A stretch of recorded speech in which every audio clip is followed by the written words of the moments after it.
প্রত্যেকদিন একই ডিম কি অরুচি ধরে গেছে? তাহলে প্লিজ এই রেসিপিটা ট্রাই করো। কথা দিলাম, ভালো না লাগলে এমবি ফেরত। তো দেখতেই পাচ্ছ আমি এখানে ডুবো ডুবো করে আলু আর ফুলকপি কেটে রেখেছি। আর একদিকে আমি লবণ আর হলুদ দিয়ে ডিমগুলোকেও কিন্তু সর্ষে তেল দিয়ে ভেজে নিয়েছি। এরপর আমি সর্ষে তেল দিয়ে ফুলকপিটাকেও একটু নুন আর হলুদ দিয়ে ভেজে নেব। ভাজা হয়ে গেলেই ঝটপট অন্য পাত্রে তুলে নাও। এখন আমি এর মধ্যে আবার সর্ষের তেল, তেজপাতা আর গোটা জিরে দিয়ে দেব। একটু নাড়াচাড়া করে আমি সাথে সাথে ডুমো ডুমো করে কেটে রাখা আলুগুলো দিয়ে দিচ্ছি। একটু ভাজা ভাজা হয়ে গেলেই আমি এর মধ্যে আদা বাটা, টমেটো কুচি আর কাঁচা লঙ্কা চিড়ে ওর মধ্যে দিয়ে দিলাম। কিছুক্ষণ নাড়াচাড়া করে পরপর গুঁড়ো মশলাগুলো দিতে থাকো, যেমন লবণ, হলুদ, জিরে গুঁড়ো। এবার হালকা একটু জল দিয়ে খুব ভালো মতো কষিয়ে নেব।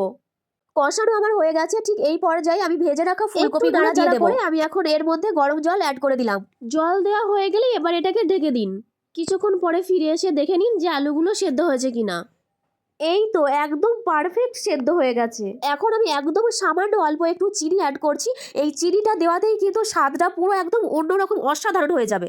এখন আমি ভেজে রাখা ডিমগুলোকেও দিয়ে দিচ্ছি। এবার কিছুক্ষণ জাস্ট একটুখানি ফুটিয়ে নাও, তারপরেই আমাদের গরমা গরম খাবার রেডি।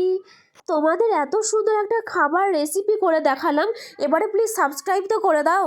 আর হ্যাঁ, আমার এই রান্নার ভিডিওটা দেখে তোমরা কে কে ট্রাই করেছো অবশ্যই কিন্তু কমেন্টে জানিয়ে যাও।